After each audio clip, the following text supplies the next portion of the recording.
Wenn du ein Bedarf für die Welt kannst sein, geht es dir besser, als wenn du nach deinen Bedürfnissen die ganze Zeit fragst. Ja.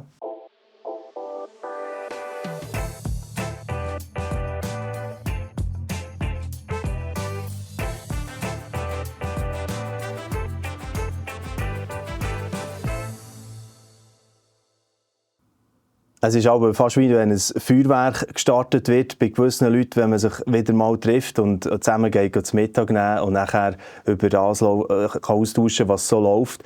Und das ist absolut der Fall beim Giuseppe Grazia immer wieder, wenn wir einander sehen und ich merke, hey, da ist eben wirklich, also das Bild passt.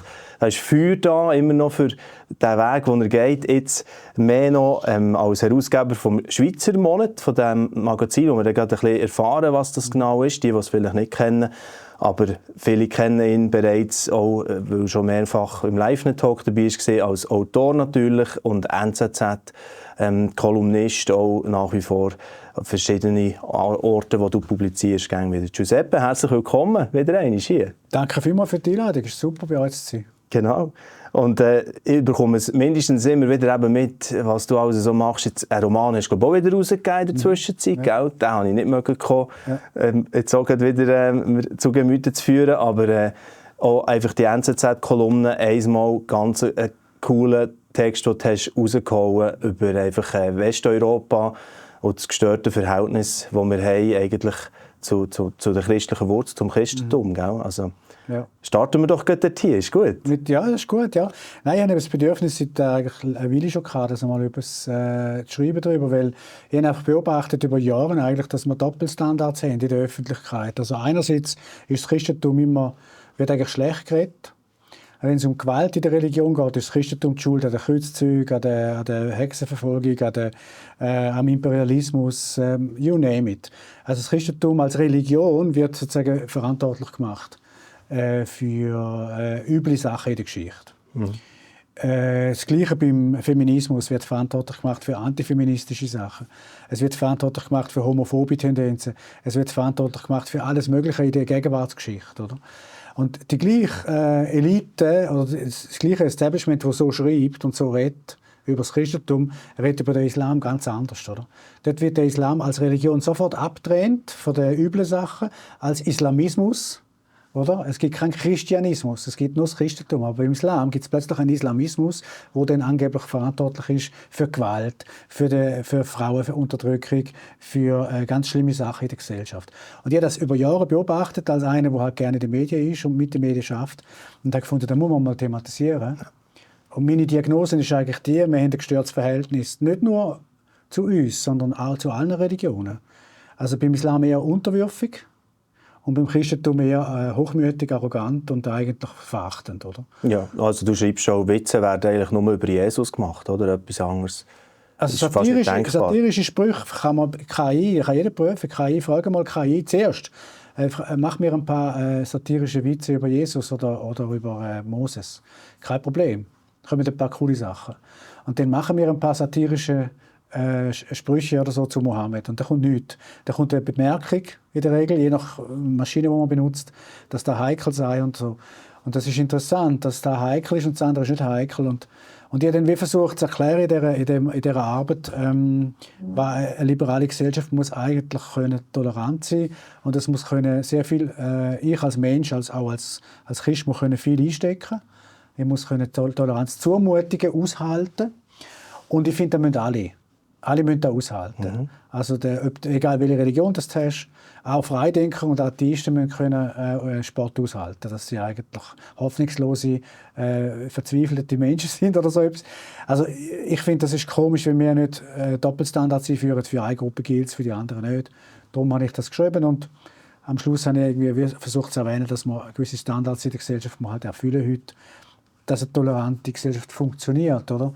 Die Leute vergessen halt schnell, Freiheit ist ja nicht unbedingt immer nur angenehm. Freiheit kostet eben auch einen Preis. Und da ist zum Beispiel der Preis, dass man gemobbt wird. Ich als Christ weiss ich da auch, dass das unangenehm kann sein kann. Ja, aber du schreibst auch, es ist Zeit, die Fähigkeit abzulegen. Oder? Und ja. Das kulturelles Selbstbewusstsein endlich wieder neu zu entdecken. Genau. Also wir sind die sagen, jeder darf reden. Und auch dumme Sachen dürfen gesagt werden. Ja. Wir sind die. Die anderen sagen, nein, dumme Sachen müssen schweigen. Und wir haben ja totalitäre Tendenzen auf allen möglichen Seiten heute in der Gesellschaft. Und darum ist das nicht gesund. Das ist nicht gesund für die Freiheit. Mhm. Da können wir jetzt natürlich das Ganze schon weiterführen. Haben wir in einem anderen Talk gemacht über Israel, wo du ja auch ein Buch hast geschrieben hast. Dort hier kann man es ja 1:1 auch ganz spannend ablesen, was dort hier passiert. Eben mit dem, wie hast du vorhin gesagt, das Establishment, oder, wo nachher einfach, oder die Elite, wo ja, ganz eine schräge Situation eigentlich nachher so kreiert hat mit einem Pro-Palästina hochjubeln und so, aber ja, es geht irgendwie nicht ganz auf, wenn man heranschaut, wie die Kulturen dort hier eigentlich funktionieren, oder? Ja, also ich würde den Leuten, die auf der Straße sind, die es vielleicht auch gut meinen, also für sie sind Palästinenser ja unterdrückte Freiheitskämpfer und so, aber dass sie denen mal einen Blick in die Geschichte werfen von einer arabischen oder islamischen Kultur. Palästina als solches gibt es in dem Sinne ja nicht, es gibt kein Land, das so heisst. Aber wenn man jetzt das zusammennimmt, sind das einfach arabische Muslime. Und dann würde ich denen empfehlen, gehen mal schauen, wie die mit den Frauen umgehen, wie mit den Homosexuellen umgehen, wie frei dass du dort bist in der Religion. Darfst du eintreten in die Religion? Ich habe in meinem Artikel für die NZZ am Schluss von dem Text einfach geschrieben, das sind 3 Kriterien, die eine offene Gesellschaft an eine Religion muss stellen, egal welche Religion. Du musst frei ein- und austreten, ohne dass du Angst hast. Du musst können sagen, der Staat hat das Gewaltmonopol. Und du musst können sagen, ich wende keine Gewalt an für meinen Glauben. Und wer Gewalt anwendet, der geht gegen den Glauben. Wenn du diese 3 Kriterien erfüllen kannst, was ein Christ eigentlich erfüllen sollte, zum Beispiel, oder ein Buddhist, würde ich jetzt mal sagen, dann ist das kein Problem. Ja. Aber wenn da nicht klar ist, was ist eigentlich die Situation, und ich sage ja, beim Islam sage ich ja nichts, ich sage nur, es ist verboten, darüber zu reden. Also, sobald ich beim Islam darüber rede, über diese Sachen jetzt, die 3 Bereiche, dann bin ich gerade islamophob und verwechsle Islamismus mit Islam und so weiter. Und das ist einfach nicht gesund, das ist kein gesundes Verhältnis, es müsste ein gelassenes und klares Verhältnis sein eigentlich. Mhm. Wir haben mal gerade einen interessanten Artikel bei uns aufgeschaut, dass es immer mehr scheinbar die Entwicklung gibt, dass Moslem zwar anfangen, Jesus nachfolgen und gleich noch in ihrer Kultur bleiben, also sozusagen dort hier noch nicht alles anfangen, umkehren oder gegen Strom schwimmen, aber gleich irgendwo schon anfangen, den Jesus von Nazareth kennenlernen. Das hat mich noch spannend gedacht. Ja, ich kenne auch persönlich ein paar Muslime und die finden Jesus super. Die wissen auch sehr, sehr viel im Fall. Also die wissen zum Teil mehr als Christen. Über Jesus. Ja. Ja, nein, und auch über Maria im Übrigen. Genau. Das ist eine grosse Respektsfigur für sie. Nur eben, natürlich ist es dann theologisch schon nicht ganz gleich, weil sie dann natürlich nicht als Gottes Sohn sehen, sondern als Prophet und so weiter. Aber das ist, ich finde, ein guter Boden für Dialog ist Jesus eigentlich. Ja. Mit denen kommt man weit. Ja. Hey, ja, genau. Und eben, der gute Boden finden für einen Dialog, das ist so etwas, wo ich gerne wieder antreffe, wenn ich mit dir so darüber rede, oder irgendwo beim Zeitgeist herzuschauen, oder auch, ich glaube, das machen wir auch beim Schweizer Monat in einem gewissen Sinn, oder? Immer wieder schauen, was ist im Moment vom Zeitgeist her zu kritisieren, oder einmal anzuschauen, was steuern wir da genau her. Sag doch noch ein paar Worte als Herausgeber vom Schweizer Monat. Was macht ihr dort? Also der Schweizer Monat ist im Prinzip ein klassisches Debattenmagazin und ein Autorenmagazin. Also unsere Autoren sind unsere Stars. Die sind im Vordergrund. Wir sind im Hintergrund. Und was wir wollen, ist eigentlich wie die Tradition der Debatte wieder zurückholen in den Wert, den sie mal hatte. Also in der mittelalterlichen Kultur ist die Scholastik, die Hochscholastik und die Scholastik sind wichtige Tools gewesen, um Bildung zu vermitteln.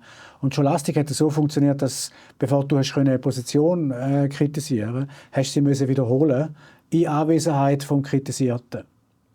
Und also meistens in der Schule ist das an der Uni. Genau. Also du vertrittst die und die These. Und das ist deine Begründung, das sind deine Quellen. Und eben auch überzeugend. Genau. Und der andere muss dann sagen, ja, du hast mich verstanden oder nein. Ja. Hast mich nicht. Und wenn du verstanden hast, dann darfst du kritisieren. Ja. Und die Idee war, dass die zulassen, lernen. Sie lernen, wie Argumentationen funktionieren, sie lernen die Grenzen von einem Argument und so weiter. Und was wir heute haben, ist im Prinzip nur noch ein Bashing von irgendwelchen politischen Opponenten. Also, das ist ein Rechtsradikaler, das ist ein Linksradikaler, das ist ein religiöser Fanatiker, das ist ein Double und so weiter. Also es wird gerne mehr über Positionen diskutiert, über die Argumentation. Es wird immer, wer ist der Absender? Auch mag ich den nicht? Ist das rechts, links? Und dann ist der weg vom Fenster. Also wir haben eigentlich eine Barbarisierung von der öffentlichen Debatte. Und was wir wollen, ist wieder eine Art Kultivierung. Also zurück quasi in die Hochkultur, dass eine Debatte als solches schon Wert hat. Weil beim Hören lerne ich etwas. Ich lerne etwas. Und ich sage das auch intern immer bei uns. Das ist so schön, als Herausgeber kann man ja gewisse Leitlinien erklären, die man gerne hat. Und ich sage, mir ist gleich, ob ich die Position gerne habe oder nicht gerne habe. Mir ist nur eins nicht gleich, verstehe ich sie? Ist sie klar? Ist sie saftig? Macht sie Spass zum Lesen? Oder? Macht sie Spass zum Hören? Und dann kann ich ja immer noch sagen, ich finde das ein Zeichen. Aber zuerst muss es mal Spass machen. Und etwas, das so verschwurbelt, was du nicht verstehst, macht einfach keinen Spass. Oder? Darum, also ich finde, das ist eine wichtige Kulturleistung, Debatte für Europa auch. Oder? Vielleicht ist euch auch schon aufgefallen, dass auf diesem YouTube-Kanal keine Werbung läuft. Das hier ist die einzige Werbeunterbrechung. Mit unseren Social-Media-Plattformen generieren wir keine Einnahmen. Darum sind wir auf Spenden angewiesen. Herzlichen Dank, dass ihr uns finanziell unterstützt und es so möglich macht, dass noch mehr Menschen im Glauben ermutigt werden und Orientierung finden zu aktuellen Themen. Unten in der Infobox findet ihr alle Informationen zu den Spendenmöglichkeiten. Jetzt wünsche ich euch weiterhin viel wertvolle Impulse mit diesem Video hier und den weiteren Videos auf diesem Kanal. Und lass uns noch ein bisschen bei dem Stichwort Zeitgeist gerne uns aufhalten. Das ist ja so, du machst immer noch so Coachings ab und zu, so für eben mediengewandter zu werden oder sprachgewandter zu werden, auch als Christen. Und dann holst du es, glaube ich, häufig ein bisschen von dort her ab, gell? Dass so, oder ziehst du es dran auf, sozusagen, in deinen Präsentationen oder Schulungen. Kannst du uns dort ein bisschen Einblick geben, Giuseppe? Ja, also ich glaube, es ist sehr wichtig, dass man vom Zeitgeist her denkt und von diesen Versprechen. Oder man hat ja, der Zeitgeist verspricht ja etwas. Er ist ja nicht einfach nur irgendeine Ideologie oder so. Und der Zeitgeist ändert sich ja dauernd. Und er hat ja viele Versprechen, je nach Thema. Und die Versprechen zu verstehen, hilft, vor allem bei jungen Menschen, dann, um eine christliche Antwort auf diese Versprechen zu geben. Wenn ich jetzt vom christlichen Glauben her auskäme, würde mir ein gewisses Zeug entgehen, was im Zeitgeist im Moment läuft. Oder? Man könnte ein konkretes Beispiel machen, also Freiheit. Oder? Der Zeitgeist verspricht ja eigentlich heute den jungen Menschen, du bist umso freier, je mehr Optionen du offen lässt. Oder? Also je weniger Job du dich festlegst, je weniger mit einer Frau du dich festlegst und mit einem Mann, je weniger du dich vom Lebensstil festlegst, je mehr du Optionen quasi wie in der Luft, einen Ball in der Luft peilst, desto freier bist. Also es ist ein Freiheitsbegriff, der optional ist. Optionen gleich Freiheit. So. Und jetzt kann man das analysieren als Christ und sagen, ist das wirklich wahr? Oder? Und ich würde jetzt zum Beispiel in so einem Coaching sagen, die christliche Antwort ist, das ist ein Freiheitsbegriff, der nicht stimmt. Der Mensch ist nicht dann frei, wenn er Optionen hat, sondern er ist dann frei, wenn er etwas findet, wo er dafür geschaffen ist, dass er da jetzt ist. Also wenn er eine Aufgabe findet, die ihm entspricht, und zwar nur ihm als Person. Wo sozusagen Gott hat dir gegeben, oder? Und dann öffnet sich ein Horizont und dann bist du nicht mehr bei dir. Du bist nicht mehr gefangen in deinem Ego und dem, was du willst und brauchst, sondern dem, was jemand anderes oder etwas anderes von dir braucht. Und dann kommt die Transzendenz, dann kommt die Stärke, oder? Ja. Und da ist Freiheit. Genau. Und das zu erklären kannst du gerne, wenn du nicht das andere zuerst verstanden hast, weil viele junge Leute jetzt einfach, ich merke das auch bei den Kindern, oder? Ja, Kinder, für die ist das wie normal. Option gleich Freiheit. Die denken gar nicht darüber nach, oder? Genau. Und unser Job als Christen wäre, darüber nachzudenken, ob das stimmt und was wir für eine bessere Antwort hätten, oder? Ja, also es ist eigentlich, genau, du gehst eigentlich bei der Identität sozusagen her, oder? Also wo stärkt es eben das, was ich wirklich bin, was meine Aufgabe, mein Sinn ist hier, so, und dort hier fällt die Freiheit eigentlich an. Genau. Ja, wir haben auch das Bashing von der Arbeit, oder? Wir haben gerade letztens in der Redaktion vom Schweizer Monat darüber geredet, wir wollen mal eine Ausgabe machen zum Thema Arbeit, oder? Und ich habe dann gleich gesagt, ora et labora, die benediktinische Regel, oder bete und arbeite. Aber nur der Arbeitsbegriff da ist natürlich ganz anders als heute, oder? Das ist nicht einfach irgendwie zum Geld verdienen und irgendwie etwas machen, damit ich mehr Freizeit habe wieder, oder ein Auto oder eine Wohnung oder was. Sondern das war in sich ein Sinn gewesen. Also du hast deine Talente bekommen, du sollst sie nicht begraben und nicht verstecken, sondern als Nutzen für die Welt, einen Sinn in der Welt hineingeben, einen Nutzen der Welt zurückgeben. Und das macht glücklich, oder? Und der Zusammenhang zwischen Arbeit und Selbstverwirklichung und Glück, der ist wie vergessen gegangen. Arbeit ist wie abgespalten, es ist nur noch ein Teil vom Geldverdienen. Und dann hast du natürlich so depressive Arbeitsketten, wo Frühpension und alle denken nur noch an das. Aber eigentlich wäre die Idee gewesen, dass du als deine Talente einsetzt für die Gesellschaft. Hingabe auch für etwas kannst haben im Leben. Ja. Und dann ist natürlich das ein Wahnsinnsleben, das ist ein Drive. Oder? Also ich habe nur ganz schnell noch nachschauen. Einmal etwas Spannendes wieder entdeckt, wo ich die Fußwaschung wieder mal angeschaut habe, wie Jesus das gemacht hat. Das ist nämlich dort auch so spannend. Jetzt sind wir halt bei diesem Freiheitsthema gerade heute ein bisschen hängen, aber es ist ja dann, das zeigt eben, wie reichhaltig das eigentlich ist, der Schatz, den wir haben. Dass es dort losgeht, oder? Also da, wenn wir Johannes 13 nehmen und 3, und dann fängt es an, bevor dass er aufgestanden ist vom Mahl und hat die Schürze angelegt und gedient hat, oder? Auch so wie vorgelebt eigentlich, was dienende Leitung auch bedeutet, steht nach dem Abendessen, als schon der Teufel dem Judas, dem Sohn des Simon Iskariot, ins Herz gegeben hatte, dass er ihn verriete. Jesus aber wusste, dass ihm der Vater alles in seine Hände gegeben hatte und dass er von Gott gekommen war und zu Gott ging. Da stand er vom Mahl auf. Also so, das ist mir neu aufgefallen. Dass eigentlich zuerst wird noch festgemacht, eigentlich, wo ist deine Identität, wie ist dein Stand und so weiter. Und daraus kannst du wirken und sogar dein Leben hergeben, also wie er es dann macht. Ja. Aber das ist eine wichtige Botschaft für heute. Oder? Weil viele Leute haben das nicht mehr. Also sie haben das Gefühl, sie müssen alles selber machen, alles selber herstellen und dir selber einen Sinn geben. Das ist eine riesige Überforderung, oder? Du kannst wie nicht mehr, ich sage immer, surfen auf der Welle von der Schöpfung surfen. Du kannst nicht mehr surfen, weil es gibt keine Schöpfung mehr. Es gibt nur noch ein isoliertes Ich, oder? Wo alles selber machen muss. Heute musst du dein eigenes Geschlecht quasi definieren. Du musst deine Identität definieren. Du musst alles selber machen. Du surfst nicht mehr auf einem Grösseren.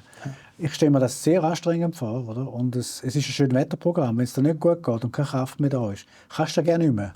Dann bricht alles zusammen. Ja. Also wir müssen den jungen Menschen wieder etwas auf den Weg geben, wo sie in der Lage sind, auch loszulassen und zu surfen. Oder? Sagen jetzt auf der grossen Welle. Und die grosse Welle, das machen nicht wir, das macht eben der Herrgott. Das ist schon so. Darum ist das eine wichtige Botschaft. Und ich würde sogar sagen, das Thema Debatte, Auseinandersetzung mit der Zeit, was ich gerne mache, hat einen direkten Zusammenhang, weil der Sinn des Ganzen ist ja, dass wir prüfen, was ist da überhaupt wahr in dem Dschungel von Auseinandersetzungen. Ja. Gibt es da irgendwie einen Funken Wahrheit drin oder nicht? Und dient uns der, macht uns der kaputt, macht uns der glücklich, was auch immer. Also die Sachen zu prüfen, oder? Ja. Finde ich schon noch eine wichtige Aufgabe. Ja, absolut. Und also ich mache immer wieder mal gerne in unseren Talks etwas Unkonventionelles, nämlich gerade brühwarm eigentlich ein bisschen visionieren, zusammen träumen, was könnte das noch heissen. Und bei uns ist ja auch wirklich spannend, wir haben gerne wieder so Berührungspunkte, oder, wo wir wieder schnell schauen, was machst du und okay, ja, könnten wir mal einen Text von euch bringen. Und was hast du dort so visionär gedacht, vielleicht, weißt du, in die nächste Zeit? Wie könnte das aussehen? Wie könnte man dort auch als Christen noch stärker die Stimme wahrnehmen? Wo zieht es dich dort her? Reinziehen in die Debatte vom Zeitgeist. Also das ist wichtig, dass wir auch christliche Perspektiven haben. Und das ist sehr wichtig. Und dass wir miteinander auch darüber nachdenken können, wie kann man Kultur wieder zurückgewinnen oder sich erinnern an Kultur, die wir schon lange eigentlich immer in Europa. Dass man respektvoll, in der Sache hart, aber in der Begegnung weich, sage ich jetzt mal, oder? Mit gutem Herzen, aber in der Sache hart. Im Dienst von der Gesamtgesellschaft. Wir hatten die letzte Diskussion gehabt, dass sehr viele Leute immer mehr Teilzeit arbeiten, zum Beispiel. Dass sehr viele Leute sich früh pensionieren lassen. Sehr viele Leute steigen im Grunde genommen aus. Geistig, mental steigen sie aus, sobald sie es leisten können, oder?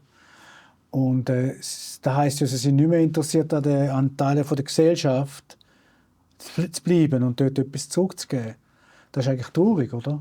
Und sonst da können wir zusammen sicher etwas machen, dass wir den Sinn vom Ganzen wieder im Vordergrund haben. Genau. Dass es nicht nur um dich geht, oder?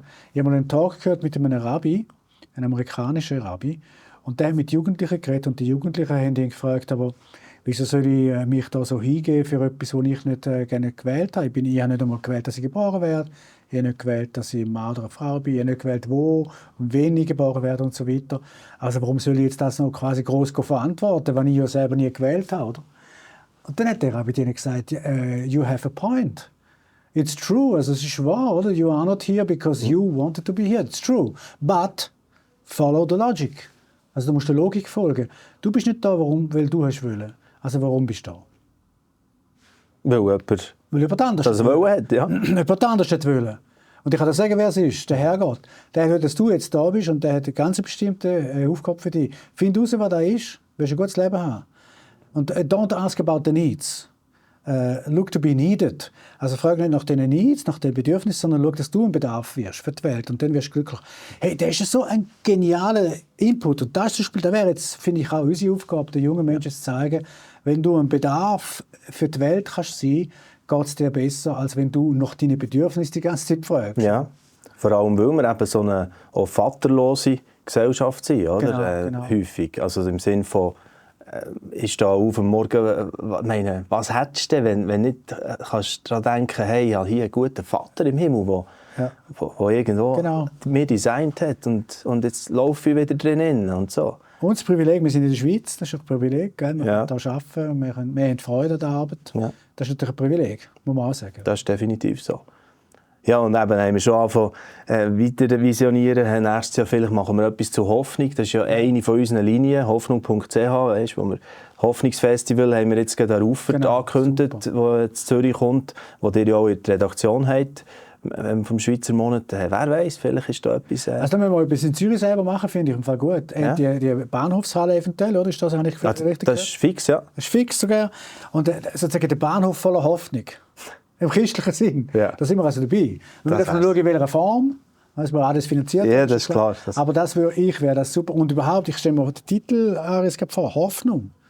Wir haben in den Medien, in den säkularen Medien, wo ich jetzt ja bin, sehr viel Negatives, weißt? Sehr viel relativ Hoffnungsloses eigentlich, oder sagen wir mal einfach sehr viel Kritisches einfach nur. Aber so eine Art, sagen jetzt, publizistisches Antidepressivum. Hoffnung.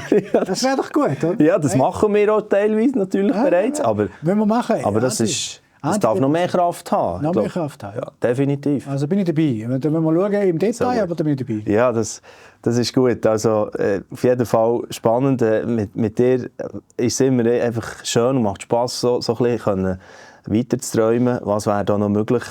Und gleichzeitig einfach bist du natürlich ein starker Denker, der Substanz drin haben will. Es kann auch nicht nur so ein bisschen plump daherkommen. Und bist auch schon wieder an einem Buchprojekt. Da schließt sich fast der Bogen zum Anfang von unserem Gespräch. Ich glaube, das wird viel Bezug haben aus dem einen Artikel, den du jetzt da hast geschrieben im Feuilleton NZZ. Ja. Genau. Also das wird, bin ich in der Arbeit jetzt, im nächsten Buch. Das wird, so wie es aussieht, im Frühling nächstes Jahr rauskommen, 2027, zu dem Thema Doppelstandards, Christentum und Islam. Also warum unser Establishment so Mühe hat mit dem Christentum und gleichzeitig mit dem Islam ganz anders umgeht. Also eben das Hauptthema vom Buch. Ja. Da wird sich jetzt zeigen unterwegs, wie es ist. Ich bin jetzt am Sammeln, ich recherchiere Beispiele, sehr gute Beispiele auch, wo das ein bisschen illustriert. Und da wäre das neue Projekt, genau. Super. Also, das werden wir dann natürlich auch wieder mitverfolgen und allenfalls sehen wir uns in diesem Rahmen wieder oder was wir dann sonst noch anzetteln. Wir können sicher auf den Artikel noch verlinken, wo wir jetzt schon ein paar Ausschnitte daraus gehört haben, was du hier hast gebracht. Erst so vor 2 Wochen ungefähr ist das, glaube ich, gewesen. Und danke dir ganz herzlich, Giuseppe, für immer noch dein feurige Vorwärtsgehen. Und gerne wieder mutig auch die Debatten führen. Und auch Team natürlich ganz lieben Gruß. Viel Gutes gehört. Ich glaube, ein junges Team, gell, hast du dort eigentlich? Das ist super motivierte, tolle, kompetente Leute. Also es ist ein Privileg, um so zu arbeiten. Super. Also, danke vielmals und bis zum nächsten Mal. Ja, und Wenn ihr eben noch ein bisschen mehr erfahren wollt, wir verweisen natürlich auch auf die Schweizer Monat-Webseite verweisen. Dort hier kann man sehr viele Artikel einfach online mal ein bisschen stöbern und kann viel entdecken. Es gibt auch Podcasts, wo der Giuseppe dann eben auf Themen noch eingeht. Jetzt haben sie die Jüngsten eben gerade über die Teilzeitarbeit gemacht und was heisst das so, der Trend, der dort aufkommt. Und ja, viel, wo man darüber nachdenken kann. Und in diesem Sinne haben wir etwas Gemeinsames. Wir, wie hier auch, wir kurbeln die Debatte an, wollen etwas beitragen, Impulse setzen zu der Meinungsbildung. Und danke für euer Interesse auch heute wieder und bis zum nächsten Mal. Mit unserer Medien- und Beratungsarbeit setzen wir gezielt Impulse, die das Leben nachhaltig verändern. Lasst uns zusammen in der Schweiz und darüber hinaus einen Unterschied machen.